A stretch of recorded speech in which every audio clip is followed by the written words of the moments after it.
On Introduction to the Performing Arts. To New York.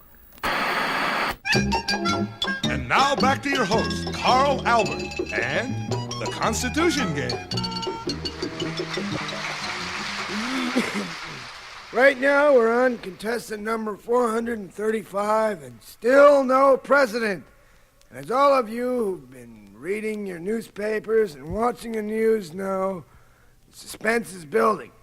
So let's call the Judiciary Committee back to order.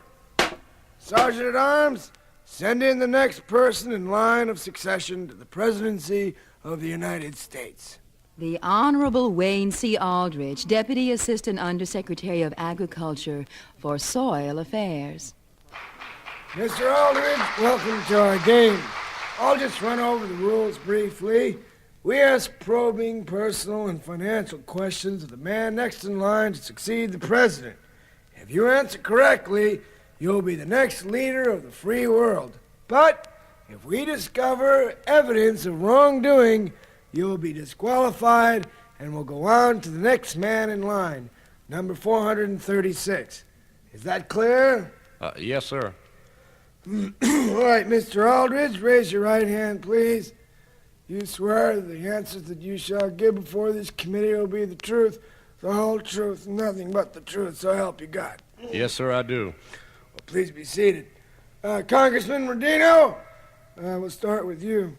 Thank you, Mr. Chairman. Mr. Aldrich, have you ever been convicted of a crime other than a traffic violation? No, sir, I have not. So far, so good, Mr. Aldrich. Congressman Fish. Thank you, Mr. Chairman. Mr. Aldrich, the committee has copies of your income tax returns for the last 5 years.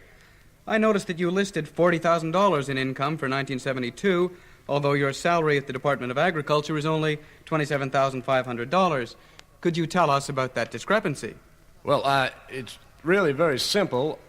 That is, I sold some stock.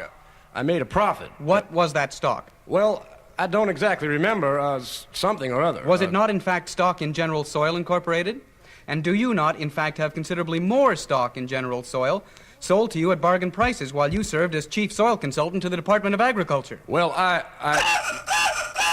I'm sorry, Mr. Aldrich, but that puts you out of the running. Many thanks for coming to the Capitol today and playing the Constitution game. As with all candidates, you'll receive complete immunity from prosecution for any alleged offenses revealed here, courtesy of the United States Congress. That's a relief. Well, we still don't have a chief executive. Sergeant at Arms, send in the 436th man in line to be President of the United States.